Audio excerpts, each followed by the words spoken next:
Good afternoon, ladies and gentlemen. Welcome to the Chiromo Hospital Group Facebook live conversation. Today, I'm joined by a wonderful lineup of panelists and to have one of the most undervalued topic of conversation where heartbreak is concerned. So today we'll be talking about heartbreak and mental health and just sharing from our own personal experiences as well as supporting each other. Allow me to start with Johnny, who is the only male panelist of today. Um, John is a psychologist at PDO, that is the Psychiatric Disability Organization. He's also stationed at the Nawiri Wellness Center as a therapist, and he mainly engages in art, play, as well as um, counseling, general counseling with clients. And then when we go down below, we have Elishifa Wangeshi, who is a radio broadcaster and producer. She's also an expert in media community engagement and vocal in the fight against drug use, sexual gender-based violence, and corruption. Elishifa, welcome to the panel. We also have Sheila Yvette. I hope I got that right. Who is a psychologist and a mental health advocate working with the Hopewell Foundation. I'm going to dive right into the conversation, and as the panelists add one or two things about themselves, I want to throw in the towel by asking, when was the first time that you realized that, that heartbreak emoji was a real thing, not just an emoticon? When did you first realize that, oh my God, this is actually almost physical? Elishifa, let me start with you. Wow, I didn't see me being the first person to answer that. but I think the moment we know we can fall in love, we become very vulnerable to heartbreaks, or rather, heartbreaks become inevitable when it comes to love, relationships, yeah? And Mm-hmm. the fact that most of us, the fact that we have fallen in love, it means in one way or the other we have gone through a heartbreak. So I think I really came to understand the extent of heartbreaks was when I realized, or when I started falling in love. You can even start falling in love in the teenage years or older as you grow older. But the fact Yeah, that you have fallen in love, it means, in one way or the other, we might experience heartbreaks. I right. think Would that's how I you would do you have respond a to that. personal experience that you can remember at the top of your mind that you'd like to share? Wow. Do I recall really? But I think most of us were heartbroken by our first boyfriends. In most cases, that's what happened, because we realized we fell in love. Maybe we were too young. We didn't know even the extent of how deep love can and how emotions can be involved in all that. So I believe most of us have gone through a heartbreak when you started falling in love and your boyfriend decided they don't want to talk to you anymore, most likely. And then now you're left wondering, why did they feel like they needed to end things? So I think my first experience with a heartbreak was, a love type of relationship. So maybe Right. that's how I could answer that. Okay. Thank you so much, Elishifa, for that. Sheila, tell us what has been your experience with a heartbreak, the first time that you realized this really does happen, or just a personal experience that you're comfortable sharing. So for me, I could say a personal experience is for heartbreak. Maybe I could say I saw it coming, because that time they say long distance relationship doesn't work, but you want to be the couple that makes the long distance work. So I kind of saw it coming. So like the drifting apart, the calls are not there anymore.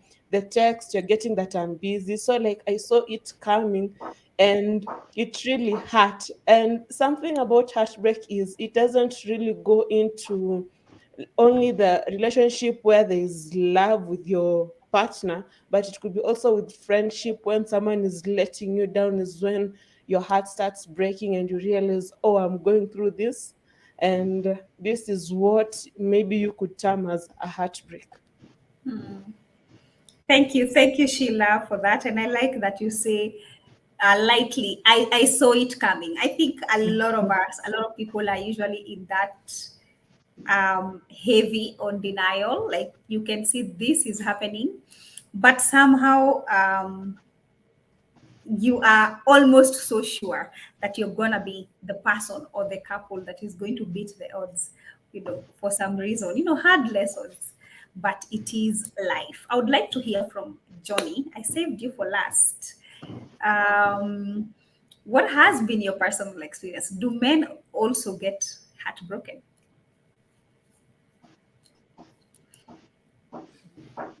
Yes, yes, men do. Thank you very much, Kathleen. Yes, it's true that men also get heartbroken, and I have a personal story to share. My story of heartbreak actually it started. It was a long time ago, so I call it puppy love because then I was still young. I was, I think, in class seven by then.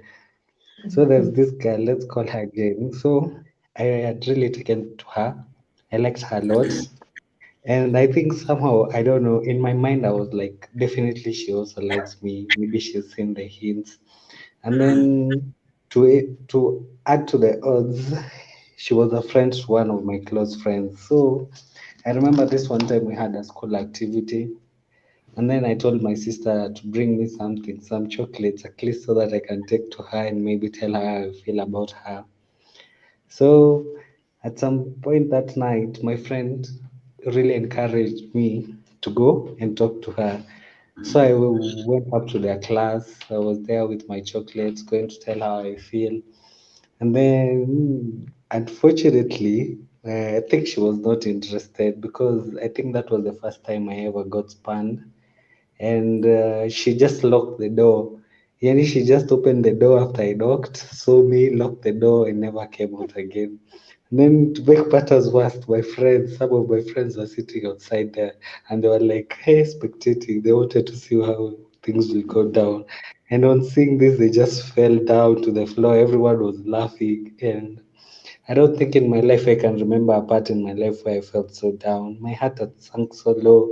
Yeah, it was just a terrible emotion, but I was able to overcome it. And yeah, I'm still learning more about love and what heartbreak entails. And I'm glad to have shared my story with you guys today. Thank you.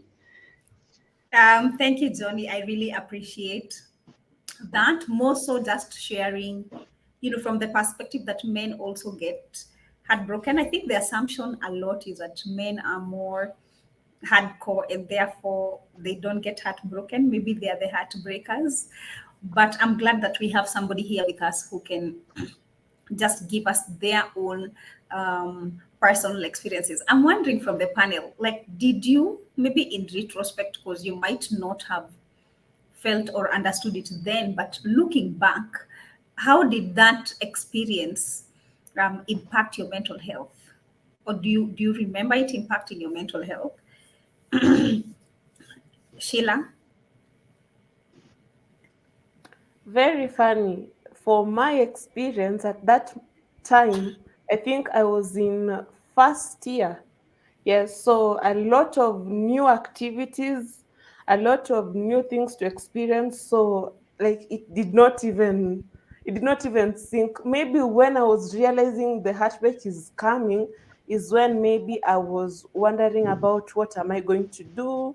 But then again, I get to remind myself that I am my own being. I am not recognized, or I'm not the same with him, or me and him are not one. So I don't really think it really impacted my mental health. Maybe due to I was young and I had a lot of other things going on, so I didn't even have time to actually process and think about what this heartbreak is doing to my mental health. All right. Sheila, thank you so much for sharing that with us. Allow me to read a quote by Carol Bryant that says that the shattering of a heart when being broken is the loudest quiet ever. Yeah. So the shattering of the heart when being broken is the loudest quiet ever. I really like that quote because I feel like all these matters that are surrounding um, heartbreak, it does happen internally, you feel it, but at the same time, it's so much, it's so overwhelming. Hence, it's loud on its own way, but also quiet in others. John, what are your thoughts when you look back at your class 7? How did that impact? Did it impact your mental health? Well, firstly, I could say it really put me down, even in terms of confidence. Moving on, I don't think I was confident in terms of approaching someone who I felt the Right. same way about. Mm, And it also made me lose trust. Maybe I felt like somehow some of the people who encouraged me, like my friends, I couldn't trust what other people tell me, like if they just encourage me to go out and do something that I wanted. And mm, largely, I think it also affected the way I looked at relationships because I don't think ever since that time I ever like chased after someone. Like you see the way maybe you see someone and then you're like, hey, can I get your number? Like that's a part of my life I realize now I never experienced. And I used to find it odd when people usually like always wanted to get a number, wanted a contact or something like that. And I mm. think I can partly attribute that to the incident. Yeah, thank you. Back to you, Katholi. Okay, thank you, John, for sharing. Sorry, please mute. Yeah, where confidence is concerned, absolutely, that is something that can be affected. Trust, and I like that you also bring in not just trusting somebody with your heart, but also the people who like kind of supported you or encouraged you during this process. You begin to wonder, are they trying to set me up? Do they enjoy this? Etc. And also the way you look at relationship, I like that you also bring that up because especially if your initial attachment style during the space at which you are growing up in your formative years was avoidant or anxious in any way, so that kind of gets heightened when these experiences happened. So the avoidance will definitely come in. I would like to hear from you, and in case anybody is joining this conversation and they would like to know what are some of the steps that one can take to address um, the negative impact that heartbreaks have on our mental health. And if you have a question as well and you're catching this conversation, please feel free to go into the chat box and ask any of the panelists or myself a question, or even your contribution, or even your own experiences, and we'll get to share them right here live. Um, I see Elishifa is back, but allow me to start with Sheila. And basically, we were looking at how the heartbreak affected the mental health, and then if it did, then how? What are some of the steps that one can take to address that?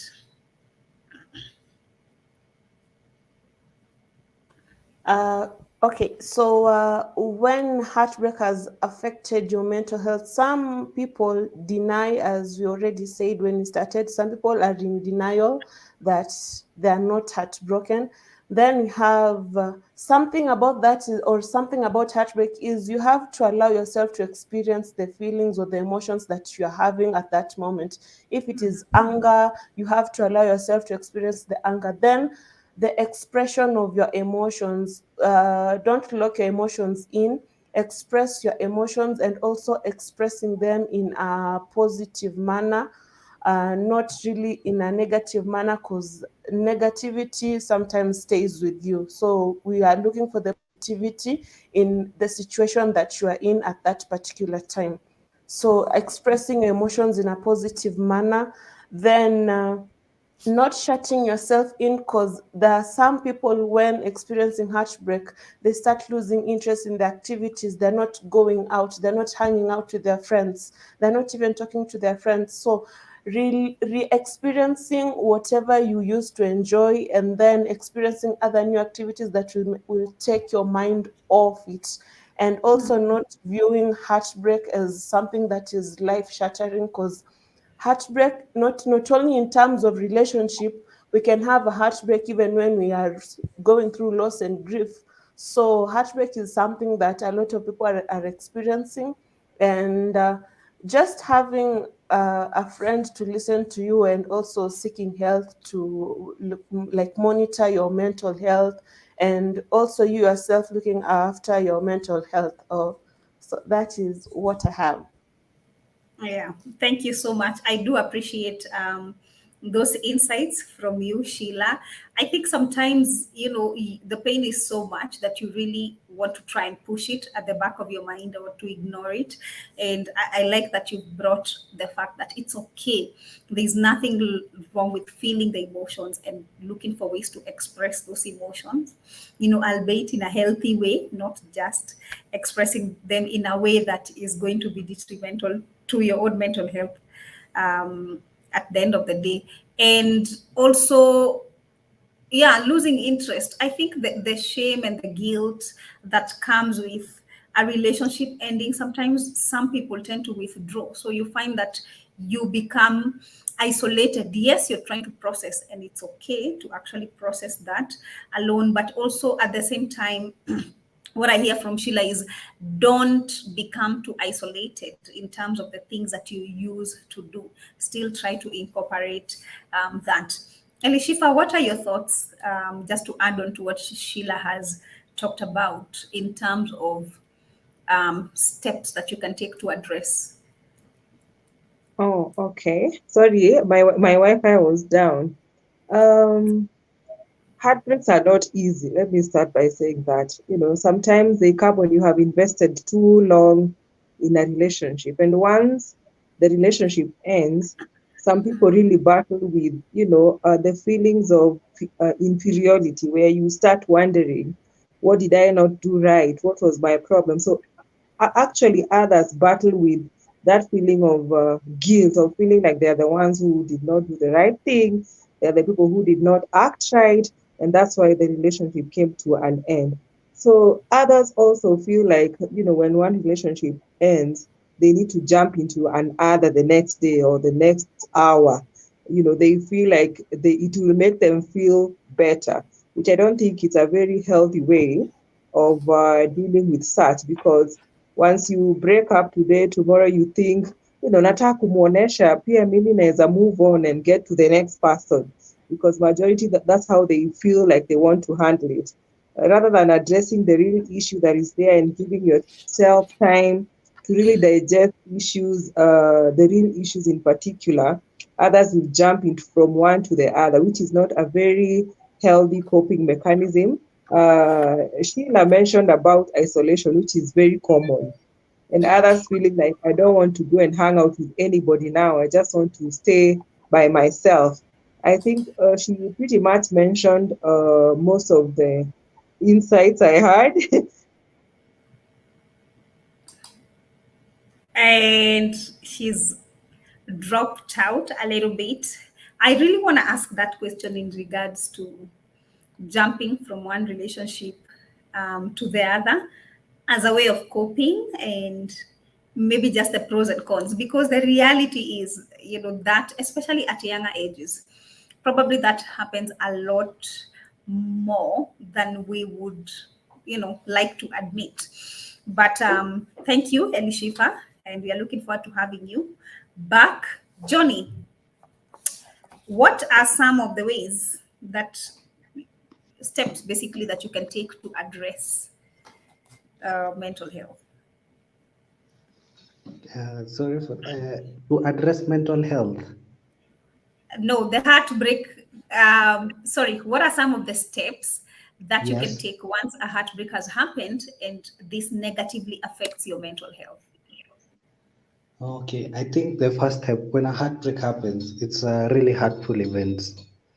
I think they say it's equal to a physical injury, and sometimes the loss of someone you love is equal in measure to an addict who has quit on a certain drug. So I think it's something that takes a toll on you. So the first thing you need to know is that your mind is not clear, and any action you might want to take at the moment might be out of impulse, and usually it may lead to regret.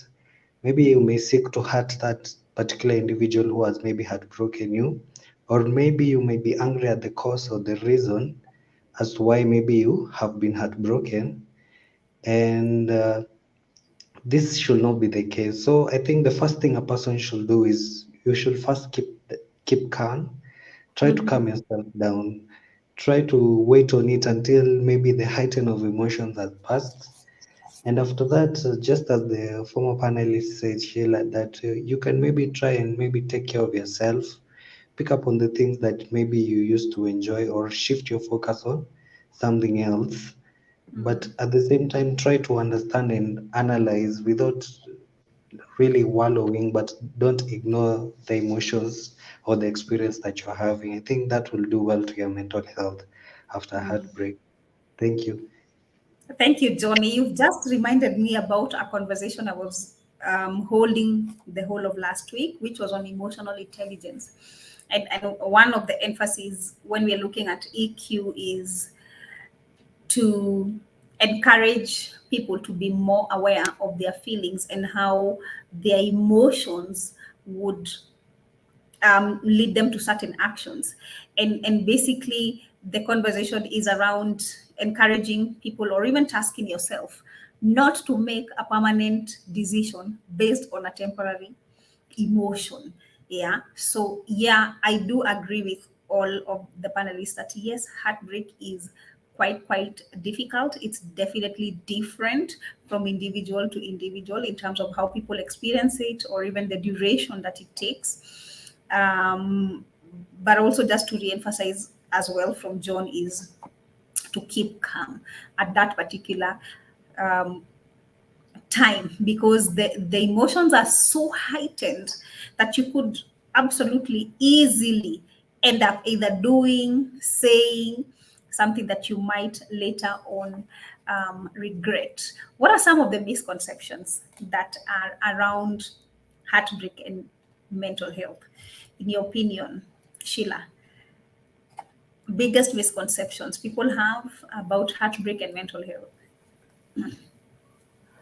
Okay, so some or maybe a misconception that I know is when you're experiencing the heartbreak, sometimes people say like they are the fault, like that is the reason why my partner has left me, and all that other stuff. Like your memories start romanticizing your partner and showing you only like the good experiences that you've had with them.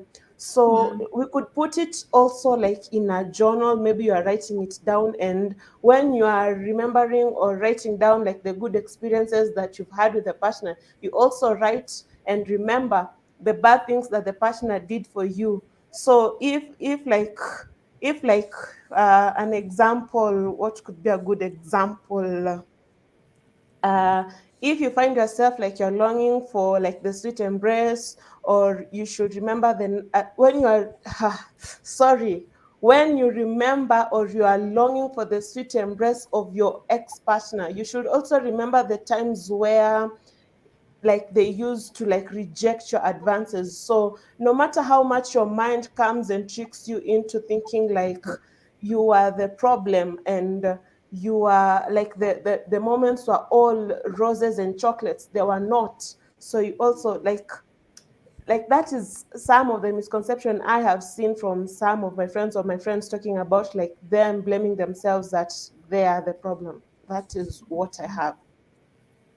Yeah, thank you, Sheila, for that. And I like about that point of being objective, like not just remembering only the flowery and the good times, also remembering just the facts of what has also happened that has been negative uh, in that relationship.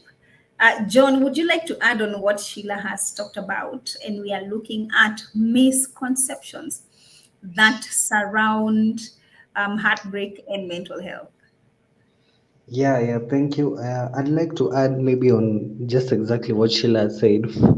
The issue whereby maybe you blame yourself, but more so the issue on you romanticizing your partner.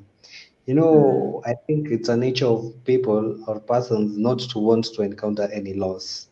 And the fact that maybe you have to be separated from someone you love, you're looking at the losses you're about to encounter. So, as Sheila said, you start thinking of the good moments. You actually see maybe, if, for example, it could be have been even a toxic relationship. Your mind tends to forget the bad things or the negative things that maybe led you to ending the relationship, and you start maybe to remember the good times, the moment that felt right. And I think it comes from a natural instinct, and that's one of the things that somebody really has to fight once you've been heartbroken, or maybe when a relationship is coming to an end. And I think one way you can do this is avoid any contact with that person. Don't like try to fix or run after that person.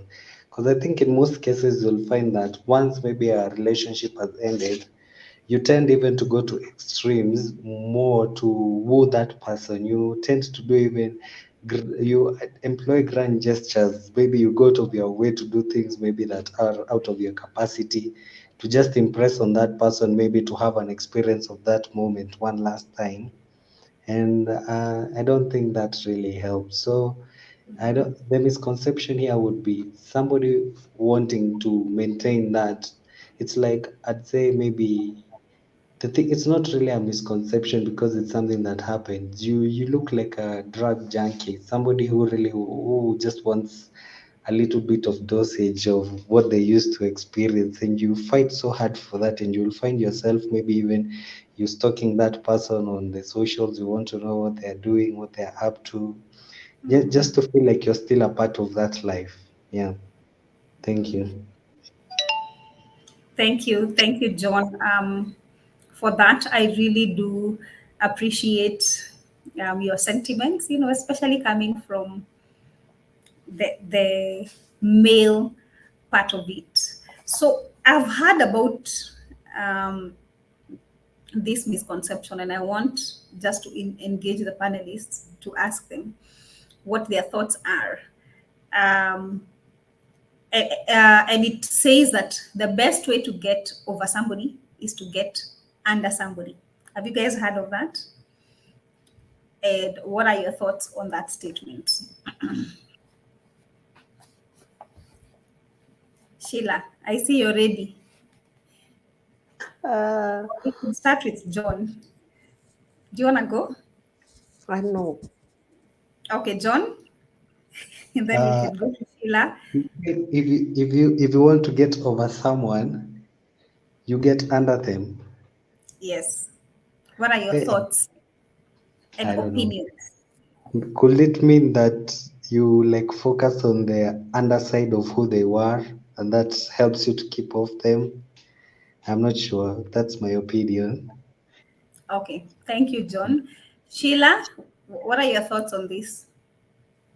I personally think that will not actually work because you are now suppressing your emotions. You don't want to allow yourself to feel whatever you're feeling, and even if getting under someone, you can also put or categorize that as getting into a new relationship. So you will be carrying the baggage of the past relationship to a new relationship, and it may and it will affect the new relationship because one one, if the guy was at fault, maybe if the guy was at fault at that relationship, you'll be you'll be comparing the two guys, and the Right. other guy will also, or the other person will also be feeling, I'm being compared to, maybe I'm not amounting to the other person that you just left, and the baggage is going to weigh you down, and most probably you guys are going to break up in that new relationship that you're having, or you're going to, and it's going to be a whole lot of story and a whole lot of blowing up on your face, because you haven't dealt with your past relationship, then you're coming to a new one, and then it doesn't go well, then you have to deal with this one too. So two issues that are going to become one and become a big thing, and it's going to weigh you down physically and mentally. All right. Thank you, Sheila, for that. Elishifa, are you with us?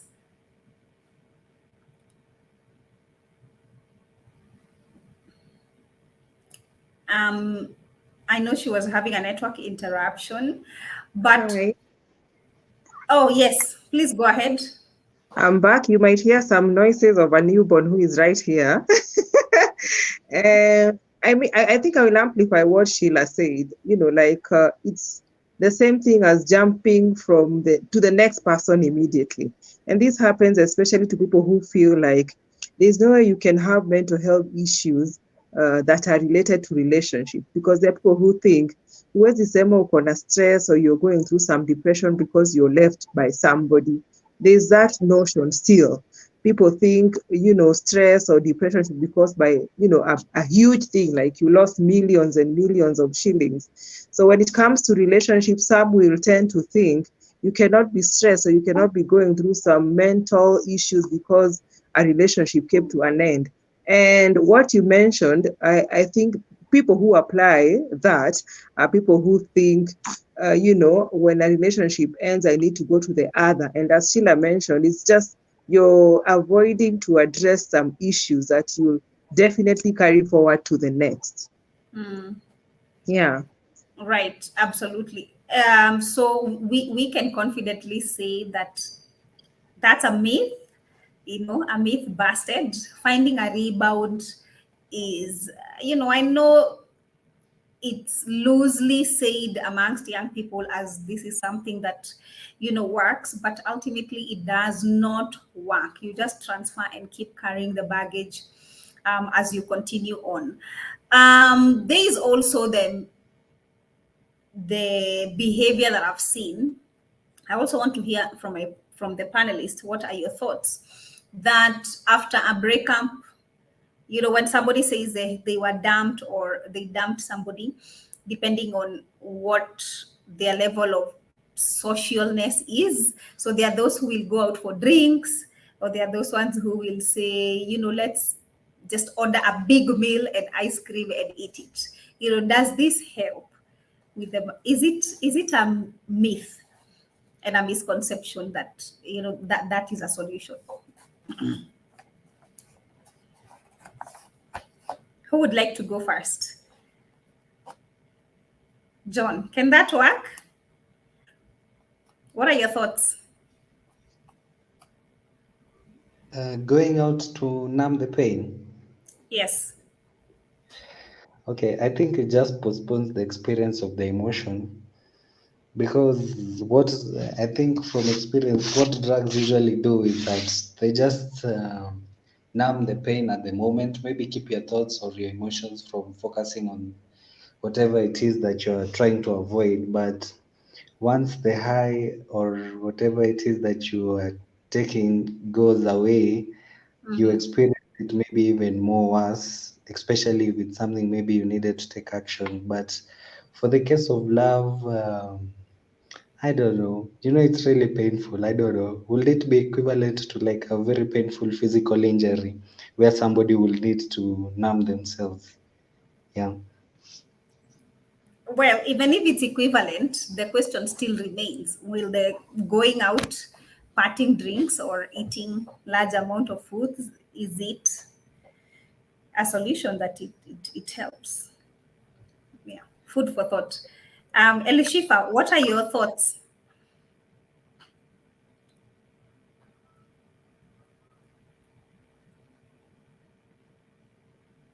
Sheila? Okay, so uh, about the alcohol, that is something you're just suppressing, and then after you've had fun and the high is not there anymore, the feeling will still come back. With ice cream, I don't know, this is scientifically proven. When someone is in low moods, eating something sweet makes them or improves their mood, because when you tend to feel down and your mental state affects the how things taste. So those people who are sad tend to crave sweet things. So they're really contradicting. So I really don't know if this is a misconception or it is not, because with sweets it's scientifically proven. Right. I like that you're scratching your head over that, because the purpose of these conversations that we are having is also to trigger people's realistically. The concept is the same, whether you're taking ice cream or alcohol, because at the end of the day, they trigger dopamine. So you kind of feel good the same way you get euphoric when you're under the influence.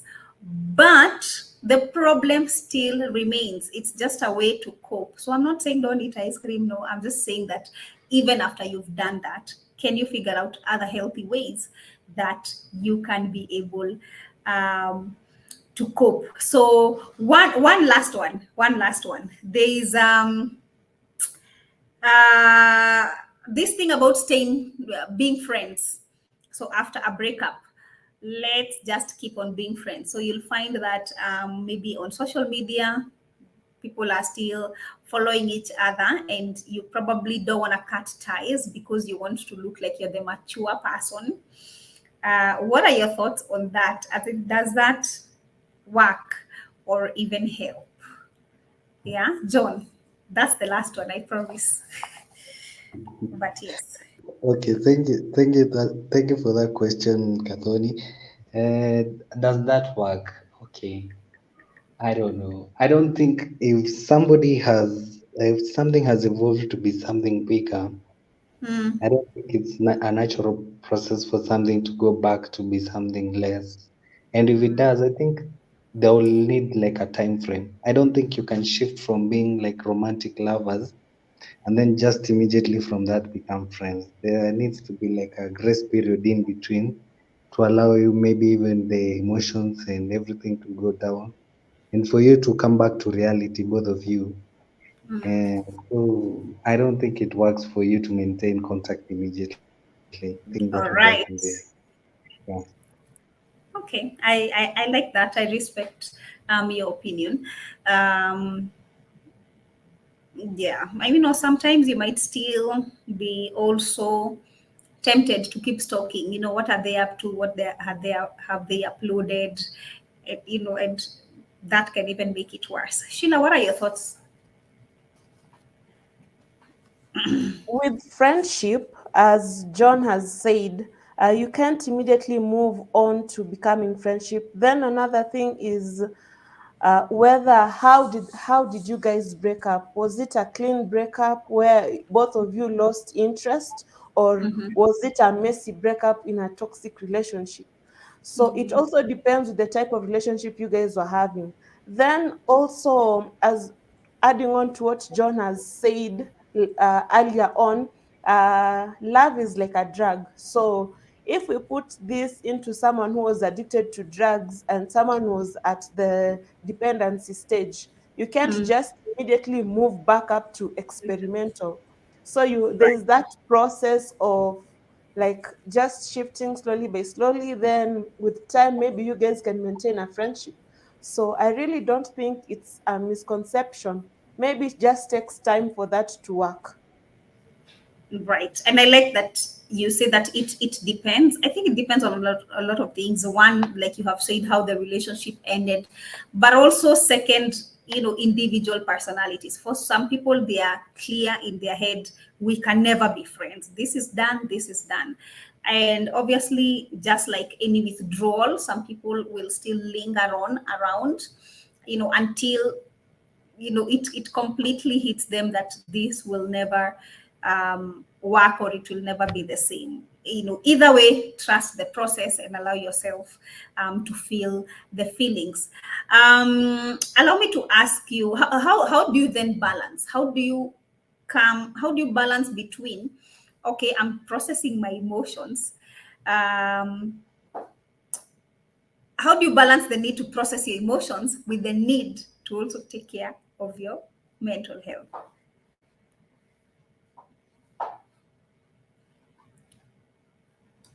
Sheila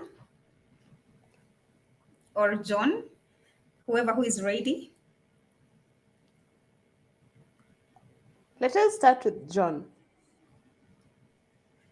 Okay, Okay, I John, you've think been volunteered. the difference between focusing on your mental health and maybe allowing the experience to negatively affect you comes in whereby you allow it to affect your functions in life. For example, if you have a job, if you find that your experience of the ongoing emotions is affecting the way you do your work, or even maybe small things like maybe taking care of yourself, how you groom yourself, and how you maybe relate to people, how you engage to your activities, by then you know that the heartbreak is negatively impacting on you. But whereby you ignore the emotion and say, maybe, for example, like it's a common culture in Kenya for a man to say that a heartbreak is not a big deal, like it's something I can overcome. But ideally, by ignoring it, you're just maybe, like I'd say, piling up a skeleton that might come to bite you. So, yeah, I think. Well, the key difference is you maintaining your function in life. Make sure that it doesn't affect you. Yeah. Okay, just try and maintain function, and that's very important because you'll realize, even as much as you're going through these heavy feelings of the heartbreak, you still need either to go to school, depending if you're in school, or you're still working, and you still need to function in those environments. So really taking care of yourself both ways is very, very important. Sheila, what tell anything that you'd like to add onto what Johnny has said? Okay, so these are some of the things that I already said earlier, but just being aware of your emotions and reactions, how you react to your emotions, and also expressing your feelings in an appropriate way. Then, thinking before you act, you give yourself time to think and be calm before you say or do something you might regret. Then, managing your stress, learning relaxation methods to cope with stress, and things that could include that is deep breathing, meditating, and exercising. Especially exercising. Exercising helps a lot. That helps you with expressing your emotions, because you can just go to the gym and run and like leave your emotions there if you're feeling angry. So a lot of ways that can healthier ways that can help you expressing your emotions or manage your emotions with your mental health. You balance them out. Right, find healthy ways that work for you, that are able to help you do both, take care of your mental health but as well as process. And I love that you brought in the aspect of exercise, because physical activity is at the top of the list where overall well-being is concerned. It's the only way that your brain is going to perform optimally.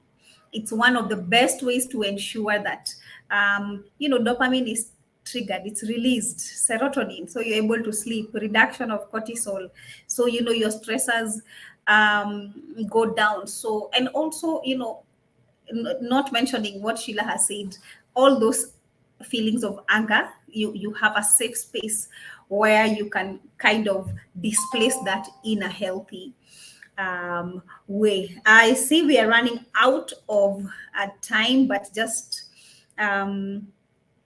give me a few. I'm just wondering if there is anybody who is watching this conversation what would you tell them? Somebody who is watching this conversation or will come across this conversation and they are going through a heartbreak, what advice would you tell them or want to share with them?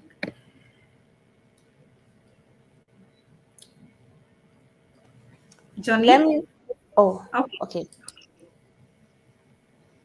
Okay, I think I'd like to tell anyone who may be experiencing a heartbreak that heartbreak is a painful event, and it's really something that really makes somebody rethink their life. I think it's one of the most extreme pains that a person can experience, and all in all, if you're able to build a safe environment for yourself by creating the appropriate boundaries around you and linking up with a supportive system, maybe a friend that you trust, maybe a family member that you care about, and being able to express yourself and share that experience with someone could really help.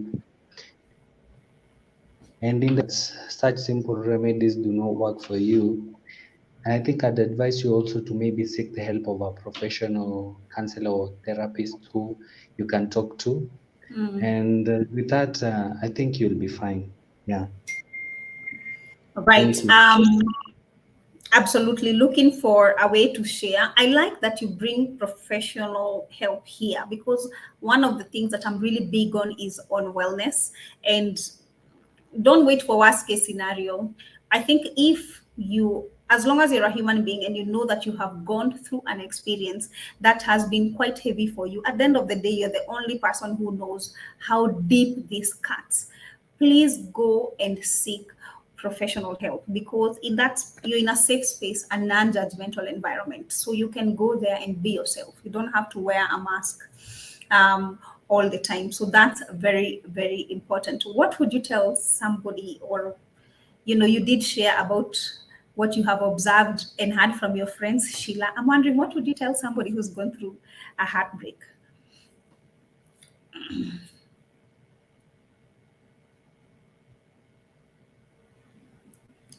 I don't know whether it's on my end or Sheila's end, but as we wait for her to come on, there are some comments, some questions on our Facebook page. We are going to be displaying them um, down below. We have Katha. Katha says that I'm scared of relationships when I go through heartbreaks. I crash, and I think she meant she becomes very um, dysfunctional.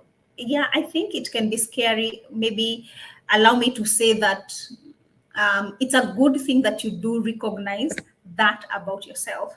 The next step would be, what then can you do? We are all a product of our own of experiences that we've had from the past. So what is it that makes you scared of relationships? Why does it hurt you the way it hurts you? Those are some things that you can explore within a therapeutic and a professional conversation. John, what are your thoughts on that question? Please, let's have it displayed. Okay. I think maybe, sometimes somebody may be out of disposition of their nature, be sensitive to maybe heartbreak. Somebody who really invests their all into a relationship. Mm, And in the event that such a relationship fails, maybe that would lead somebody to crash and maybe become dysfunctional. mm, So, in knowing this, the best you can do is to protect yourself. Create for yourself appropriate boundaries in advance, mhm, and try to live with an open mind. And above all, do not fear to reach out to help in case anything extreme happens in your life. Yeah, thank you. right. Thank you, Johnny, for that. It's okay to protect yourself. Um, I love that. I think that's something that a lot of people do not do. As we hear from Sheila about this comment, we can also be displaying the next one. So, Sheila, we are just trying to give our input to what Nkatha has said. Did you catch that, Um, or I read it to you? no, I You can got see it. it. Yes, I don't know what Johnny has said. Maybe I don't know. Maybe I might be repeating it. So to add on, do not be ashamed to seek help, especially from a mental health professional. And this could be even just to address, not even because heartbreak has occurred. This could just be to address your feelings surrounding the heartbreak and everything. When you get into a new relationship and heartbreak occurs, you already have the coping mechanisms to help you during heartbreak and to take you through the heartbreak. So that is all I could say about the comment. Right. Thank you so much. We also have from our LinkedIn page where Bosire is saying, just giving his own experience, and he's saying, I left my boyfriend. I broke his heart, but it also broke me too. I think usually a lot of people think that if a relationship ends because you're the one who ended it, that it doesn't hurt you too. But it is an investment, like one of our panelists had said, it is an investment both ways. And the hurt or the loss, the process of that loss would still happen for both parties. We have Francis, who has also made a comment, and this was in reference to the myths and misconceptions that I had asked before. And he's just stating that they eat and drink as a way to vent out or as a channel. Yeah, a lot of people indeed do that. And then Francis is also saying that it gives one a break from the pain. I think that was in response. These are from the YouTube page. And then Francis also says that he likes Johnny's opinion that sometimes it leads to that self abuse. And I think alcohol is also one of those things, because ideally you're going to eat because you're hurt, but then you're engaging in a behavior that in the long run is going to hurt you even more. Yeah, that's also like a form of complete self sabotage. I do have a comment from my WhatsApp because I had put this on my status, and somebody is saying that self awareness plays a major role. Otherwise, some people are not even aware whatever they are experiencing are as a result of the heartbreak. Yeah. So, as we are talking about anybody who is going through this now, self-awareness also plays a major role. I'm so glad that we've come to the end of this conversation, because it was really amazing and quite interesting, and I've really learned a lot from my panelists and their insights. So I really thank them all. But before we close completely, please just allow me to give them a chance to give us a parting shot, and how anybody can be able to get in touch with them. I'll start with Sheila and save the last for the only gentleman in the panel. Sheila? Okay, so as a parting shot is, I would say, or I like to say, just treat heartbreak as a new experience. This is something you're experiencing. Treat it like a new adventure that was very odd for you, and you're passing through it. You're not going to live in the heartbreak. That is all I could say as a parting shot to this topic. All Then right. you Mm-hmm. can reach me through social media at Shayla Uvet at Twitter, then Uvet Army in Instagram, and Shayla Uvet in LinkedIn. And you can reach our farm at Hopewell Farm in Twitter, LinkedIn, and Instagram. Thank you for being with us through this time. Thank you so much, Sheila. It's been such a pleasure to have you contribute to today's panel. Johnny? Okay, thank you very much. I think I've really enjoyed myself. I've gained quite a bit of insights. And I think the parting shot I'd like to give out is something I was told many times, but I never really understood it until I was an adult. It says that you should not awaken love until it so desires. So if you know you're frequent to being heartbroken, maybe it may be because maybe where you seek love is not where you'll find it. So always make sure you're at the right place where you see that, yes, indeed there is love here, and then maybe you can awaken that love. And I think in a way that will protect you from being heartbroken in future. Don't just invest it anywhere.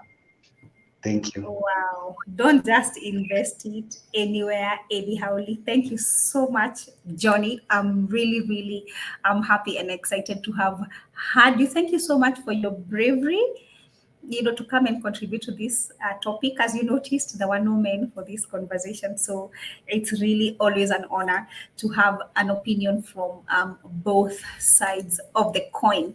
Ladies and gentlemen, this conversation is going to be saved. Feel free to come back and make your comments, ask any of our panelists questions that you would have, and reach out to them on their various social media platform. Do not forget that as we go through life, that we need to open up, to speak up about what we are going through, and to stand up against stigma and discrimination. This is in line with the campaign that we've been running as Chiromo Hospital Group, the second year in a row, called Tufunguke. If you're out there and you need somebody to talk to book a session, to have an online assessment. For online assessments, you can go to our to our website, www.chiromohospitalgroup.co.ke, and then choose self-assessment. You can do, those are brief screeners, not diagnostic tools. If you need to talk to somebody or book a session, reach out through our toll-free line 0800 220 000, as displayed here. Thank you so much and see you on our next conversation. Good evening.